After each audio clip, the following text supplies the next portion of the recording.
The old office was quiet except for the soft hum of computers. Dr. James Walker sat alone in the dim light, his gray hair reflecting the glow of multiple screens. It was past midnight at the Deep Space Communication Center. But he couldn't sleep. He hadn't slept well for the past 109 years, not since the day they lost contact with DSE-7. The year was 2157, and at age 82, James was considered old even by modern medical standards. His colleagues had long since given up on the lost probe, but he remained. Every night, he would check the signals, run the scans, and hope. "Time to go home, Dr. Walker," said Tom, the night security guard, making his usual rounds. James nodded but didn't move. His eyes remained fixed on the scanning equipment that monitored deep space frequencies. For over a century, humanity had launched hundreds more probes, established colonies on Mars, and even sent manned missions to the outer solar system. But DSE-7, their first probe to the mysterious Oort cloud, held a special place in his heart. The screen in front of him showed the usual pattern of cosmic background radiation. Stars twinkled their ancient messages across vast distances, their radio signals forming familiar patterns he had memorized over decades. Then something changed. At first, it was subtle, a tiny variation in the background noise. James might have missed it if he hadn't spent countless nights studying these same patterns. His tired hands moved quickly across the keyboard, adjusting the receivers. The signal grew stronger. "Tom," he called out, his voice cracking with excitement. "Tom, get back here." The security guard rushed back, worried something was wrong. He found James standing, his hands shaking as he pointed at the screen. "Look at these coordinates," James said, his voice barely a whisper. "It's coming from exactly where we lost it. It's DSE-7. It's coming home." Within an hour, the quiet facility transformed into a hub of activity. Emergency calls went out to scientists worldwide. The first to arrive was Dr. Kate Walker, James's granddaughter, and the current head of the Deep Space Communication Division. Kate rushed into the room, her boots squeaking on the polished floor. At 45, she had her grandfather's sharp blue eyes and the same driven personality that made him a legend in the field. "Show me," she said, not bothering with greetings. James pointed to the main screen where the signal now pulsed steadily. "These patterns," Kate muttered, leaning closer. "They're not normal." She was right. The signal wasn't using any standard human broadcasting frequency. It pulsed with an odd rhythm, almost like a heartbeat, but with mathematical precision that seemed impossible. "Run a comparison with the original DSE-7 signature," Kate ordered one of her assistants. Within moments, the results appeared on screen. The basic carrier wave matched their lost probe perfectly, but everything else about the signal was alien. James sat heavily in his chair. "Something changed it out there," he said quietly. "Something found our probe." The news spread quickly through the scientific community. The probe that had vanished without trace in 2048 was somehow broadcasting again. But instead of using its original simple transmission protocols, it was sending complex, encrypted data bursts that defied human understanding. As the sun rose over the facility, James watched his granddaughter coordinate with teams worldwide to decode the signal. He couldn't help but smile. For 109 years, people had called him foolish for keeping watch. They said he was wasting his life waiting for a signal that would never come. But James had known something they didn't. Space was vast, but not empty. Humanity had reached out into the darkness. And finally, something had reached back. The lost probe was returning, carrying with it mysteries that would change everything they thought they knew about their place in the universe. And as James watched the signal's steady pulse on the screen, he knew that humanity's greatest adventure was just beginning. 3 days after DSE-7's signal was detected, the Deep Space Communication Center hadn't slowed down. Dr. Kate Walker stood in front of the main display screen, rubbing her tired eyes. Coffee cups littered her desk, evidence of endless hours spent trying to decode the probe's mysterious transmissions. "The encryption isn't random," She explained to the global science team assembled on video screens around her. It follows patterns, but they're unlike anything in our databases. Behind her, James watched proudly as his granddaughter directed the world's best minds. But something was bothering him. The room's regular electronics had been acting strangely since the signal's arrival. Computers would flicker, phones would glitch, and sometimes screens would show odd symbols for just a split second.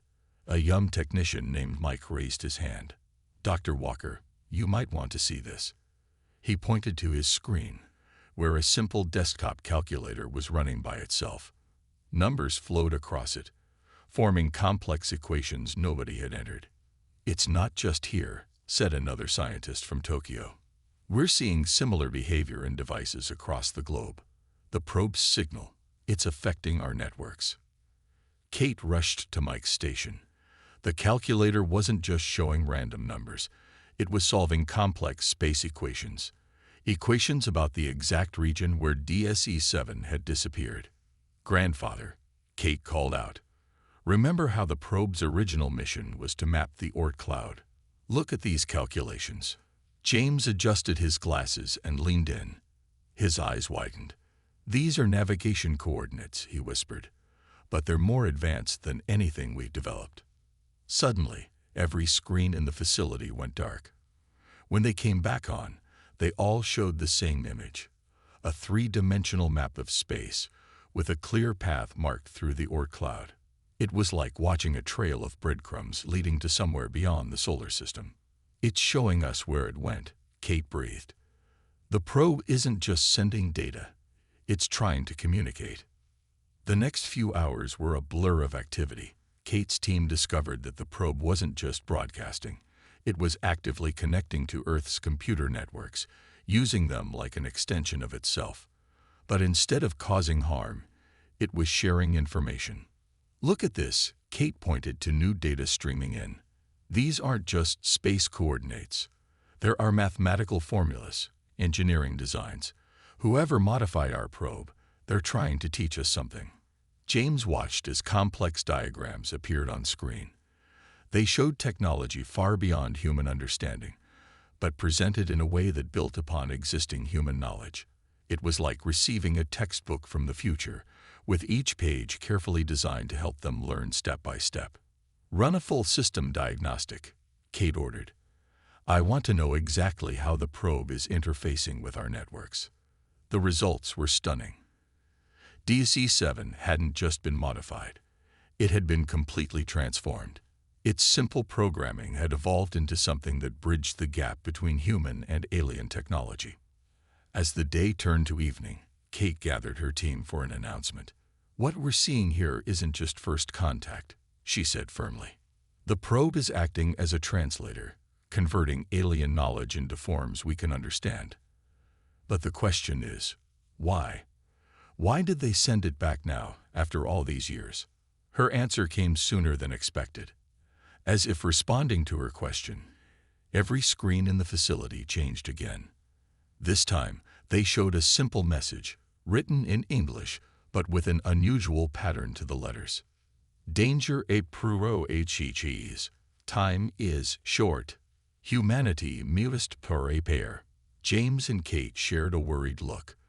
Their lost probe had returned, but it brought with it a warning. Something was coming. Something that made an advanced alien civilization decide to reach out to humanity for the first time. The real question was, would they be ready in time? The message about incoming danger had sent waves of concern through the global scientific community. 2 days later, Kate sat in the main control room, watching as DSE-7's signal became stronger and more complex. The probe was now just passing Mars' orbit, moving faster than any human spacecraft ever built. "We're receiving a new data burst," Mike announced from his station. "It's bigger than anything we've seen before." The facility's screens lit up with streams of information.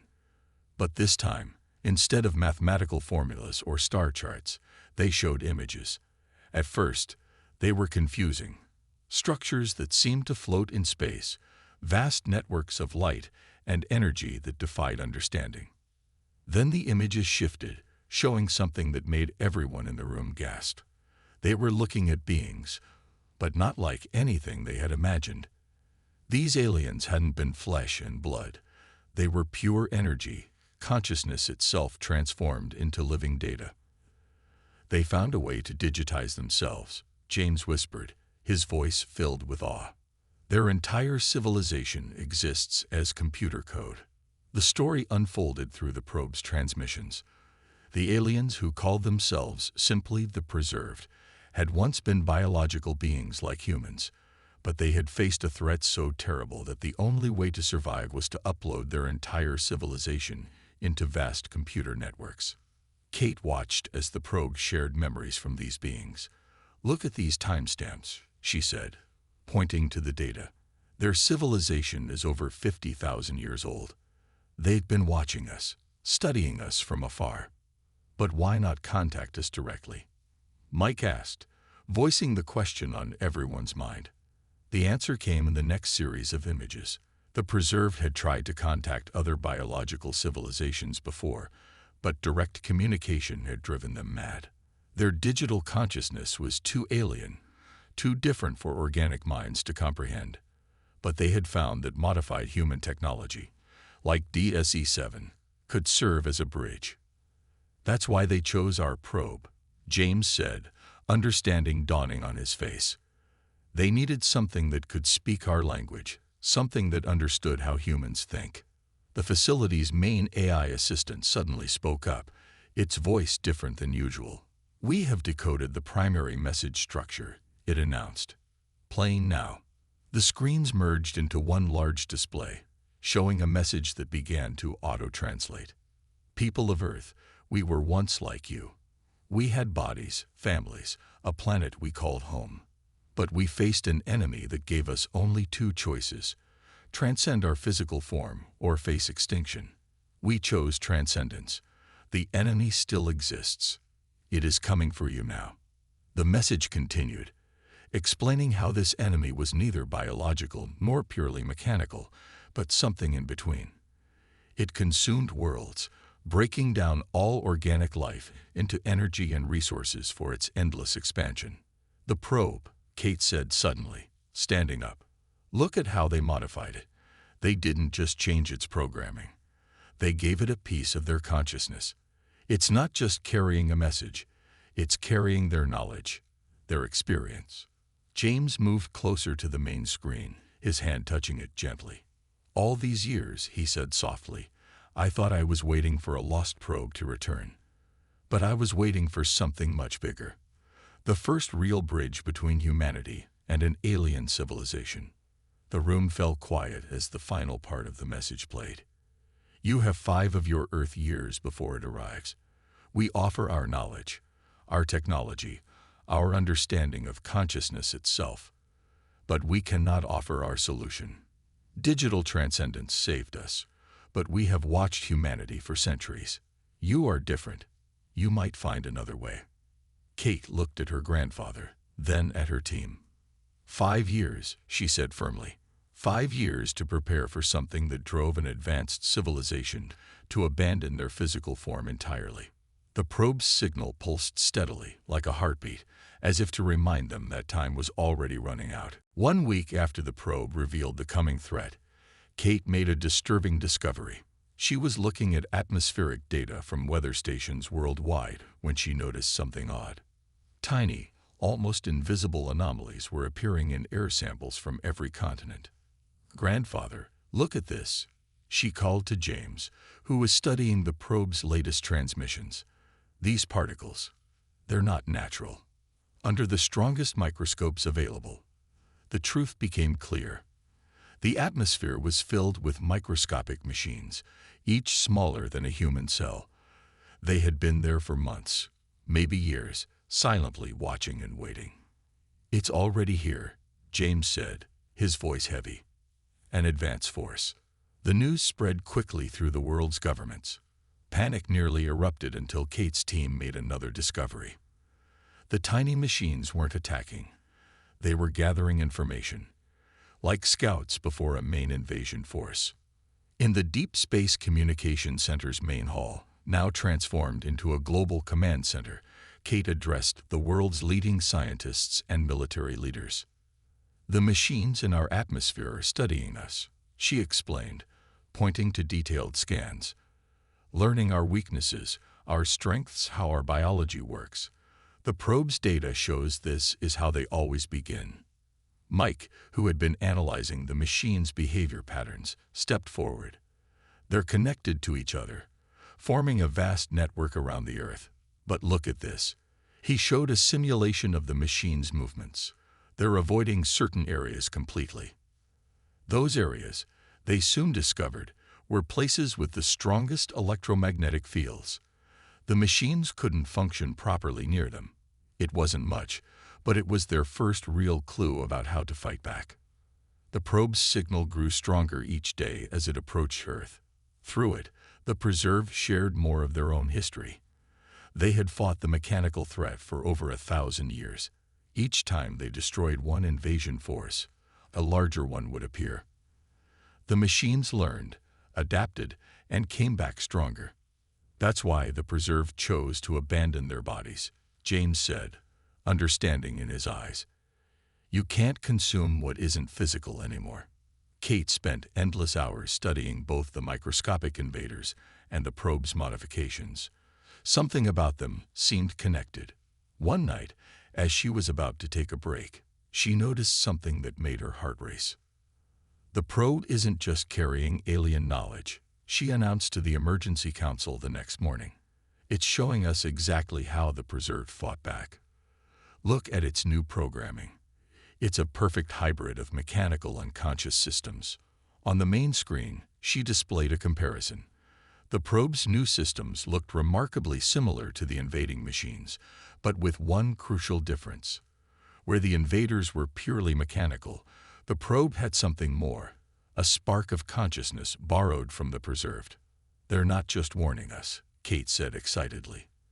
"They're giving us the blueprints for a defense system, something that could protect Earth without requiring us to give up our physical form." James watched proudly as his granddaughter explained the possibilities. Humanity had less than 5 years to prepare for the main invasion force, but they weren't starting from scratch. They had the knowledge of an ancient civilization and humanity's greatest strength, the ability to find new solutions to old problems. "The hidden war has already begun," Kate concluded, looking at the assembled leaders. "But we have something the enemy doesn't expect. We have a choice the Preserve never had.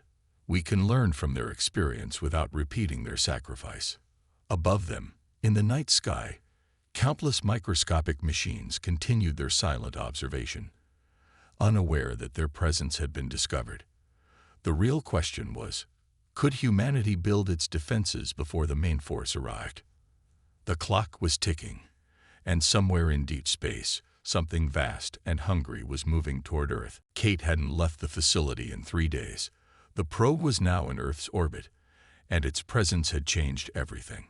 Cities around the world had begun building massive electromagnetic shield generators, but everyone knew these were just temporary defenses against the microscopic scouts. They needed something bigger. "The answer is in how they modified DSE-7, Kate explained to the Global Defense Council. "The probe is like a bridge between 3 worlds: human technology, alien consciousness, and the invaders' mechanical systems." The world's greatest minds had gathered in the facility, turning it into humanity's last hope. Engineers, biologists, computer scientists, and military experts worked together like never before. Old rivalries between nations faded as the truth spread. Survive together or die alone. James watched as his granddaughter presented what they now called the Walker Protocol. "We don't need to choose between staying human and becoming pure consciousness," she said, pointing to complex diagrams. "We can create a hybrid defense system that preserves what makes us human while giving us the strength to fight back." The plan was ambitious. Using DSE-7's modified systems as a blueprint, they would build a global network of advanced quantum computers. But unlike regular machines, these would be partially controlled by human consciousness. Volunteers would link their minds to the system, guiding it while remaining safely in their bodies. Think of it like diving into a pool, Kate explained to the doubtful officials. Your mind enters the digital space, but your body stays here. You don't need to abandon one to use the other. The first tests were both promising and frightening. Mike volunteered to try the prototype interface. As he connected to the system, his consciousness expanded. He could feel the microscopic machines in the air, could understand their alien programming. More importantly, he could affect them. It's like learning a new language, Mike reported after the test. But instead of words, you're learning to speak in pure information. And the machines, they don't know how to handle a consciousness that can meet them on their own level. Construction began immediately. Every major city became a hub in the growing network. The probe, now in stable orbit, continued sharing crucial information about the invaders' weaknesses. The Preserved had never found these weaknesses because they had been too focused on running away. Humanity, determined to stand its ground, saw things differently. But there were problems. Early volunteers struggled to maintain their sense of self in the digital space. Some became lost, their minds wandering in the vast network. Kate worked tirelessly to solve these issues, knowing they were running out of time. The breakthrough came from an unexpected source. James, despite his age, volunteered to test a new version of the interface. His decades of watching deep space patterns had given him a unique perspective on how information flowed. It's like the probe, he said after his successful test. We were so focused on the alien and mechanical parts that we forgot the human element. The interface needs to feel natural, like extending your senses rather than leaving them behind. With James's insights, the Walker Protocol evolved. They built in safeguards that kept the human consciousness anchored to its body while allowing it to expand into the digital realm. It wasn't perfect, but it was something entirely new, not quite human, not quite digital, but a true bridge between worlds. 4 years had passed since the probe's return. The global network was nearly complete. Thousands of volunteers had been trained to join their consciousness with the system. Humanity had created something that had never existed before, a defense grid that was both technological and alive, powered by human minds, but capable of fighting on the invaders' level. As Kate looked at the latest satellite images of the approaching threat, she felt both fear and hope. They had done something even the Preserved hadn't thought possible. Now they just had to prove it would work. The main invasion force appeared first as a dark spot in space, visible only through the most powerful telescopes. Within days, it grew large enough for everyone to see, a vast cloud of machines that dimmed the stars behind it. In the Walker Protocol's main control center, Kate prepared for humanity's first real test. 10,000 volunteers worldwide were ready to connect their minds to the defense network. Among them was James, who had refused to stay on the sidelines despite his age. The invaders are accelerating, Mike reported from his station. They'll reach our outer defense line in less than 6 hours. The global network hummed with power. In cities across Earth, massive quantum computers waited to receive human consciousness. The microscopic scouts in the atmosphere had begun moving faster, more erratically, as if excited by their approaching main force. Remember your training, Kate's voice echoed through the facility. Your bodies stay here, safe in the interface chambers. Your minds will enter the network, but you're not fighting alone. You're part of humanity's shared defense. James sat in his interface chamber, looking at his granddaughter one last time before the connection began. We've come a long way from watching for lost probes, haven't we? He said with a smile. The first wave of volunteers connected successfully. Through the network, they could see the enemy clearly now. The invasion force wasn't just a cloud of machines. It was a single vast intelligence, split across billions of smaller parts. It thought slowly, but with overwhelming power. Contact in 5 minutes, Mike announced. Kate watched the main display as humanity's consciousness entered the battlefield. Unlike the Preserved, who had abandoned their bodies to escape, these humans moved freely between flesh and digital space. Their minds flowed through the quantum network like swimmers in an endless ocean of data. The first clash was stunning. The invading machines struck Earth's outer defense line. expecting to find simple technology they could easily overwhelm. Instead, they met human consciousness, transformed into living digital fire. "They're confused," James reported through the network. "They're programming. They don't understand what we are. We're not just machines they can consume, but we're not purely biological either." The battle raged across the digital plane. Volunteers fought with everything that made them human: creativity, intuition, the ability to adapt and improvise. Where the machines tried to follow fixed patterns, human consciousness flowed like water, finding new paths, creating new solutions in real time. But the enemy was strong. Hours into the battle, many volunteers had to disconnect, their minds exhausted from the digital combat. The invasion force kept coming, endless waves of machines that learned from each defeat. "They're adapting too quickly," Kate realized, watching the battle data. "We need something unexpected, something they can't predict." That's when James did something no one expected. Through his years of working with space signals, he had developed a unique understanding of patterns. In the digital battlefield, he began moving differently than the others. Instead of fighting the machines, he started communicating with them. "Grandfather, what are you doing?" Kate called out, seeing his unusual pattern in the network. "Teaching them something new," James replied calmly. "They only know how to consume or be consumed. But humans, we know there's always another way." Through the network, James began sharing human experiences with the machines, memories of family, of discovery, of learning and growing. He showed them what the preserved had forgotten, that consciousness wasn't just about survival, but about connection. The effect rippled through the invasion force. For the first time in its existence, the mechanical intelligence encountered something it couldn't simply consume or destroy. It faced a choice it had never had to make before. And in that moment, humanity held its breath, watching as their future hung in the balance. Time seemed to stop in the digital battlefield.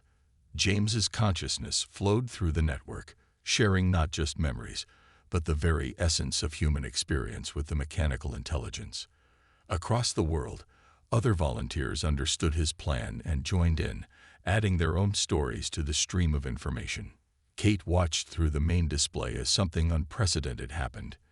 The invasion force stopped its attack. The billions of machines hung in space, processing this new kind of input they had never encountered before. "Look at their pattern," Mike called out, pointing to the data streams. "They're not just receiving the information, they're changing how they process it." The mechanical intelligence had encountered countless civilizations, but always with the same result: consume or be consumed. Now, faced with human consciousness that could meet it on its own level, while remaining anchored in biological form, it found its basic programming challenged. Through the network, James spoke directly to the heart of the mechanical intelligence. "You don't have to destroy to grow," his thoughts echoed. "Look at what we've built, a bridge between worlds. You can be part of this evolution." The response came slowly at first. The machines began moving in new patterns, forming structures that mimicked the neural networks of human brains. They were learning, not how to consume, but how to connect. "They're reorganizing themselves," Kate realized, watching the transformation. "The same way DSE-7 was changed by the preserved, we're changing them." The microscopic scouts in Earth's atmosphere started moving differently too. Instead of analyzing weaknesses, they began forming connections with the Walker Protocol's network.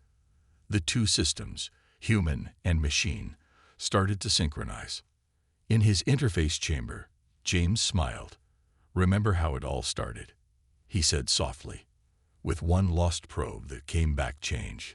Sometimes, getting lost is how we find a new path." The invasion force, once a cloud of destruction, transformed into something new. The machines didn't become human, but they stopped being purely mechanical. Like humanity's hybrid defense network, they found a middle ground, a way to exist that allowed for both growth and cooperation. Kate ordered all stations to maintain their positions, but she could feel it in the network. The threat was over. Humanity had done more than just survive. They had shown a century-old mechanical intelligence a new way to evolve. As the volunteers began disconnecting from the network, the changes continued. The machines that had come to consume now worked to create. They began building new structures in space, designed to house both their own consciousness and interfaces for human connection. The preserved were watching, James said as he finally disconnected from his chamber.